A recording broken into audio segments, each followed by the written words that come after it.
Earlier this week, Donald Trump launched his campaign to run for the presidency in 2024, right? And as you can imagine, all the people who lean left politically were horrified at the prospect of another 4 years of Trump presidency. But even among those who lean right politically, some people are cheering for this, but some people are so frustrated because they just prefer someone who is more mature, a stable and stable to represent their values. So this means that across the continent, if you look at North America and Canada, the vast majority of people living in our land are very unhappy about the potential of another Trump presidencies. But it's not just about Donald Trump, because it's the same thing across all the leaders. Joe Biden currently has an approval rating of 42%. Did you know this was actually lower than Donald Trump's approval rating at this point in his presidencies? Right? Joe Biden is actually more unpopular than Donald Trump. And even President Obama, who many people adore, only had an average rating of 47 when he was a president. And that's the average. A lot of times he was hovering around the low 40s. So basically Obama as a president was as popular as Donald Trump. Now meanwhile, in Canada, Justin Trudeau's rating is even lower at 40%, right? And Doug Ford, the Premier of Ontario, who has the biggest impact on our daily lives, has currently a rating of 41%. And it's probably going down with the current labor strike that's going on. You guys know what all these numbers are telling us? It tells us that most people in Canada and the United States simply don't like what our governments are doing. Right? We don't like what our political leaders are doing. We constantly feel like the government is corrupt, they're out of touch, and they're trying to impose policies that goes against our values. Now, during the time of Jesus, the situation looked a lot like ours. In fact, it was very likely much worse than what we have right now. Because if you are a minority, if you're a person of minority living in a Roman Empire, it's not going well for you. So this morning, we will look at a story about what Jesus wants us to do as Christians when we are facing a bad government, an oppressive government. What do we do in that case? So if you have your Bible, Mark chapter 2, the 12th, verse 13 to 17. But before we get into that text, I want to just give a quick background so that we can understand as we read. There are three groups of people that you have to know before we jump into the passages. The first group are the Pharisees, right? So if you've been in church, this is a pretty well-known group because they hate Jesus, and Jesus kept calling them out and condemning them. This is basically an elite religious group that has massive influence over the Jewish community. Back in the days, people look up to them as the men of God, right? And they have tremendous influence. The second group in the story are the Herodians, which was a political party at the time that functioned as a puppet regime for Rome. So whatever the Roman emperor wants to do, the Herodians are the ones who are imposing it on the Jewish people. Now, typically, the Pharisees and the Herodians don't like each other. They're constantly at odds. And you can probably understand why. Like, the Herodians are the government people, right? And they want people to obey them. And as the leaders of the community, they were hoping the Pharisees would be the examples of what it means to obey the government. But the Pharisees saw the Herodians as a threat to their religious freedom. So even though they have massive influence over the Jewish community, instead of leading them in obedience, they often lead them in rebellion, or in quiet quitting, or in a peaceful, not always peaceful, but like in resenting the government. But then, interestingly, when Jesus showed up, these two groups that hate each other are now working together to conspire and set a trap for Jesus, because Jesus became public enemy number one for both of these groups, right? This is like the Republicans, the Democrats are now coming together in order to tear someone down. The third group in the story are the Zealots. And these people were the radical Jewish rebels who wanted to overthrow the Roman government by force, okay, by force. And their tactics including taking down statues, burning down buildings, defund the government by withholding taxes, and they're also assassinating politicians. So if you recall, one of Jesus' disciples, Simon, was actually from this group. And yet, despite their extreme tactics, the Jewish people, by and large, have sympathy for them because they felt the same pain that the zealots were feeling, even though most Jewish people would not go as far as the zealots in terms of their tactics. I think a modern-day equivalent for the zealots would be like the Black Lives Matter, the BLM activists of our time, because while most people find their tactics to be too extreme, including the proposal to defund the police, most people in society understand the pain of black people, and we want them to have fair treatment just like everyone else as well, right? So we don't agree with the tactics, but we have sympathy for the cause that they want to do. Okay, so that's the three groups, and now here's the situation. You got the Pharisee and the Herodians coming together to set a trap for Jesus because they're going to ask him a question about politics in a very decisive world. And at the same time, the zealots were hanging around in the crowd, looking to see what Jesus was about to say. So let's begin from verse 13. And they sent to him some of the Pharisees and some of the Herodians to trap him in his talk. So this is a public confrontation. And they came and said to him, "Teacher, we know that you are true and do not care about anyone's opinions, for you are not swayed by appearances, but truly teach the way of God." Look at how patronizing this is, right? Like, if you ever want to set someone else and put them in trouble, this is how you talk to them, right? You lift them up high so that they have no choice but to fall for the trap. And then here comes the question. Is it lawful to pay taxes to Caesar or not? Caesar represents the Roman government and the Roman emperor. Shall we pay them or shall we not? So here's the trap. If Jesus dared to tell people not to pay taxes, the Herodians are in charge. They can arrest him on the spot. But on the other hand, if Jesus had the audacity to tell people to pay taxes, then it's going to anger the general public because the Jewish communities do not like the Roman governments. And chief among them, the most angriest people, will be the zealots. At this point, Jesus was very popular among the public. But if he told the people to go ahead and do what the Roman government wants them to do, then you can bet Jesus is going to get canceled at the very least and probably also get assassinated by the zealots. So, how did Jesus respond in this case? Verse 15. But knowing their hypocrisy, he said to them, "Why put me to the test? Bring me a denarius and let me look at it." And they brought one, and he said to them, "Whose likeness and inscription is this?" They said to him, "Caesar's." So Jesus said to them, "Then render to Caesar the things that are Caesar's, and to God the things that are God's." And they marveled at him. So as you can see on the screen, the denarian is a coin, and it represents the salary or the wages for 1 day of hard work, labor at the time. On the denarius, there is a picture of the Roman emperor. It's very similar to our $20 bill we have today that has a picture of the late Queen Elizabeth. And Jesus grabbed one of these coins and then he said, "Render to Caesar the things that are Caesar's, and to God the things that are God."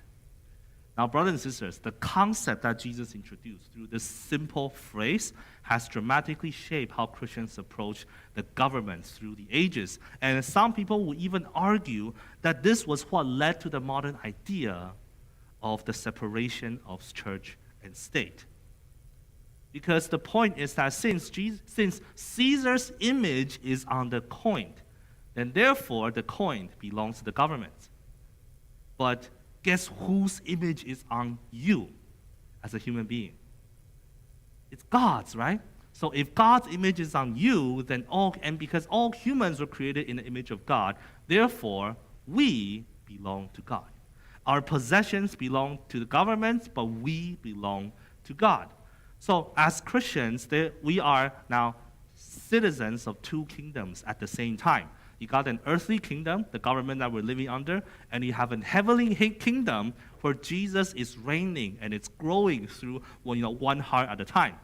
Now, no matter what kind of governments you're living under on earth, Jesus says, give your possessions, give everything you got to the government, but then you give your heart to God. What does this mean for us today? We're going to spend the next 20 minutes talking about applications for modern time. Like, what principles does this simple phrase teach us when we have to fight a bad government? And I think, first of all, give to Caesar what is Caesar means that Christians have an obligation for radical obedience to the government. Christians have a obligation for radical obedience to the government. Now, some people might hear that and says, yeah, duh, like that's so obvious. Of course, people should obey the government. But here's the thing. What happens when the government is evil? Like, what happens if you believe your rights and your freedom are being taken away from you? And if we push the boundary further, what happens if you're living in Russia under Putin's rule, and then you're being sent to fight in Ukraine when you don't want to?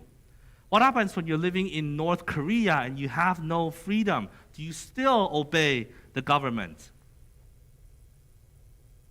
And very interestingly, the Apostle Paul answered this question in more details in Romans chapter 13. Right? So there's a passage in Romans 13, there's a passage in 1 Peter, I think. I forgot exactly where it came from. But both of these passages have talked about this question pretty in a lot of detail. So I want to take you guys there. Romans 13, verse 1 to 5.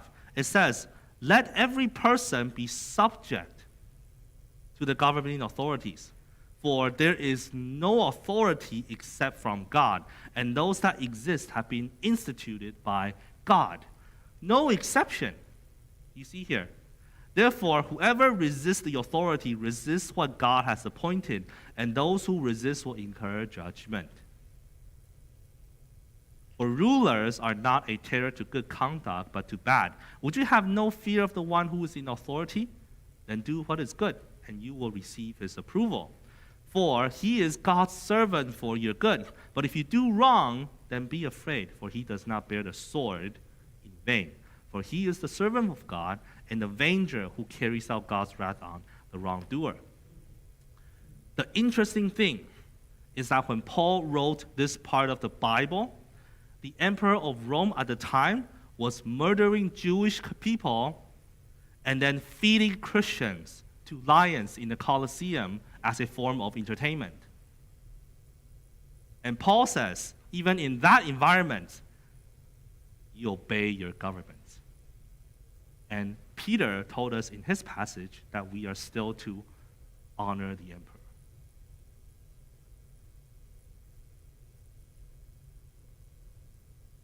Paul says we have an obligation for radical obedience to the government no matter how bad it is. And this is not because they deserve it. This is not because the government deserves our obedience, but it's because all governments are instituted by God. And God is still in control of all things, even in the midst of the most evil kind of government. Why? Because the number one job of the government, according to the Bible, if you can see here, is to restrain evil and promote righteousness.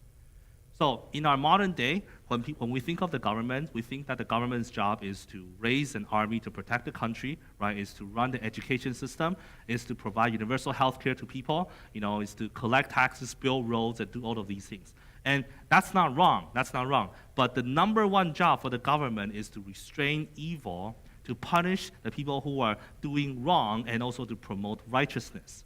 That's why in verse 4, you can see on the screen, it says that all governments bears the sword and also have God's authority to carry out judgments on God's behalf. Now, God certainly knows that no government will be perfect, and some governments are just downright evil. And when an evil person rises to power, let's say a Hitler rose up, you can be sure that God's judgment is coming for him or her, right? You can be sure that the judgment is going to... Nobody gets away with anything at the end of the day because God is in control and God is just. But even then, no matter how evil the government is, the Bible commends Christians for radical obedience and respect towards the government.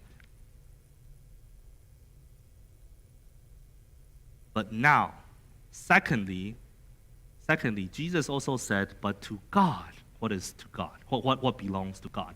which means that our obedience to the government has a limit, right? Has a limit. This means no matter how evil the government is, we don't fight them, we don't resist them, we don't pick up our guns to shoot at them, but our obedience to them still has a limit.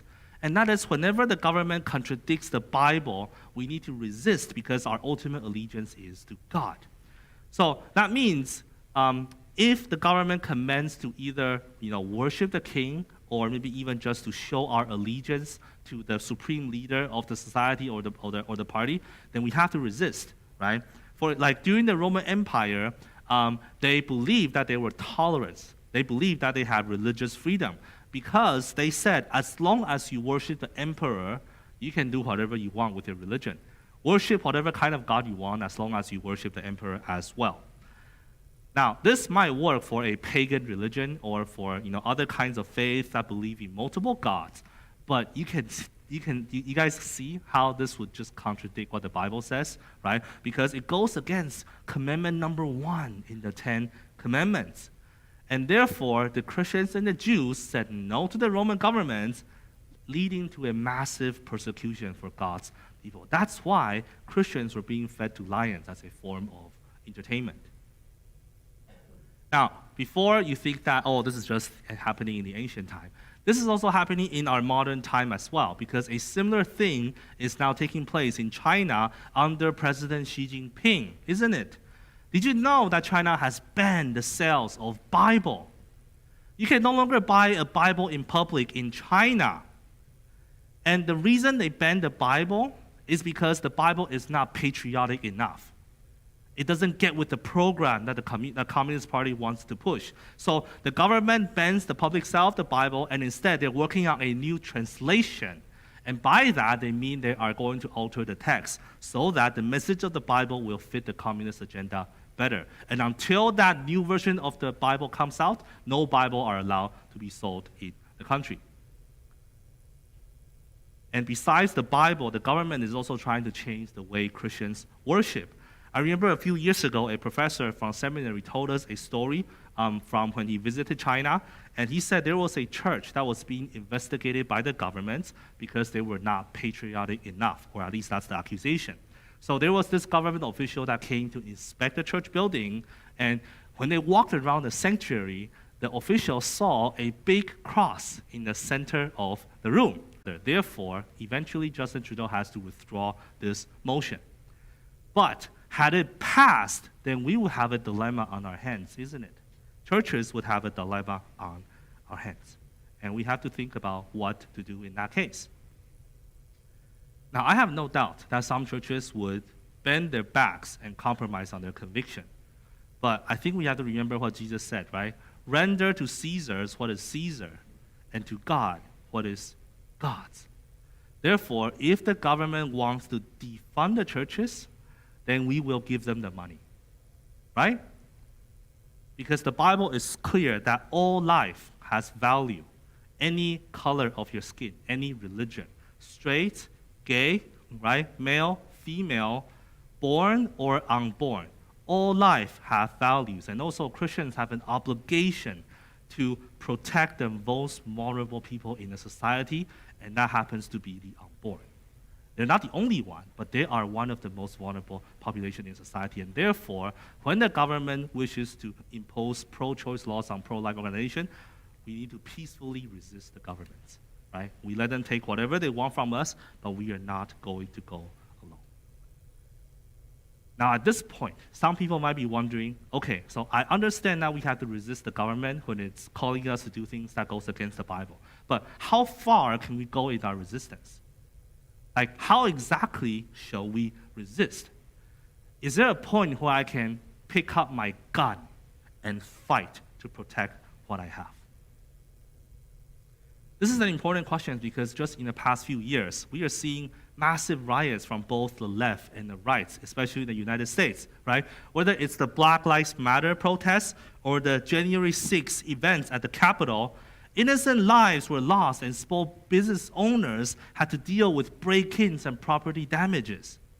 So there are debates then among Christians about how far we should go. If the government is in the wrong, if the government is being oppressive, how far can we go in our resistance? And you're going to find Christians disagree on this, but here's where I stand, okay? Here's where I stand, at least at the moment. Right? I don't know what happens in 10 years, but I feel like over the past 5 years, this is basically my view on this. And it's this. I think no matter how evil the government is, and no matter how good and noble the cause is that we're fighting for, there is never a reason for Christians to pick up guns and get violent. There is never a reason to be burning cars on the street. Even if you think that someone is a bigot, there is never a reason for Christians to be throwing rocks at their house. With you, if that is not the example of Jesus that has already been set for us. And also, I will also say, like, in a sinful and broken world, there will never be a perfect government, right? Like, even if it's run by Christians, there will never be a perfect government.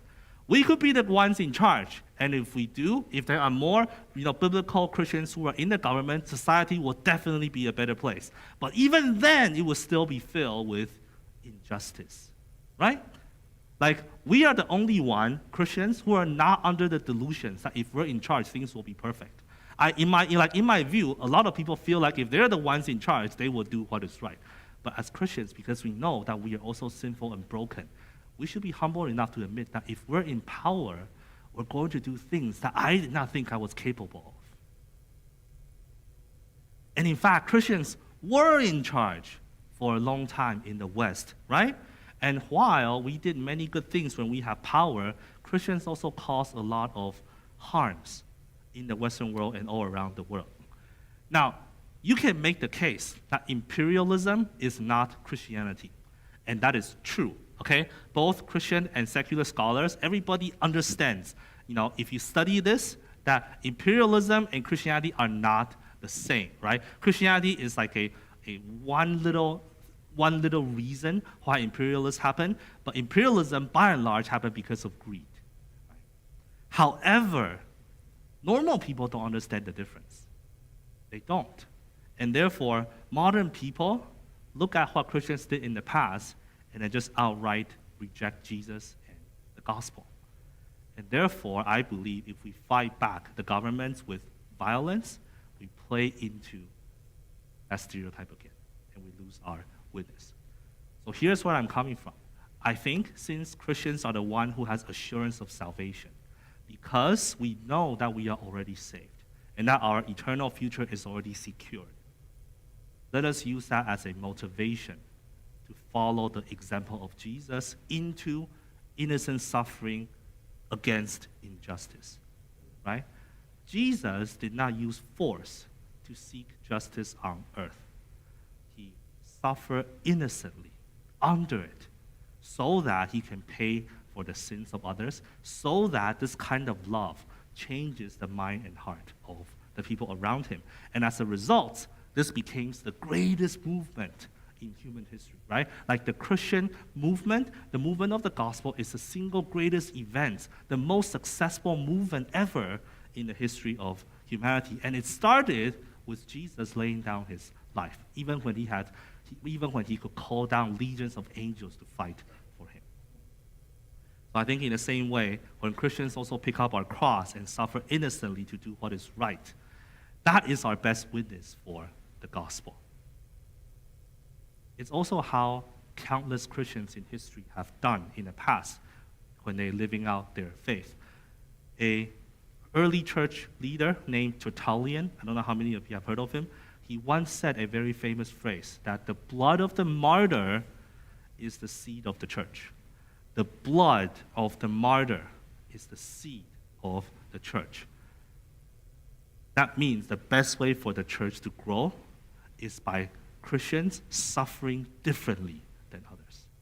Not by us wielding our swords, but by us suffering for God, for what is right, in a way that people find it crazy. Right? And I think this is true back then, and it's also true today. So let the government take anything they want. Let them take your money. Let them take your property. Let them take your freedom. They can come for our life as well. But our ultimate allegiance is with God until the very end, right? Because render to Caesar's what belongs to Caesar, and give to God what is God. In the end, all we have is Jesus, but then all we need is also Jesus.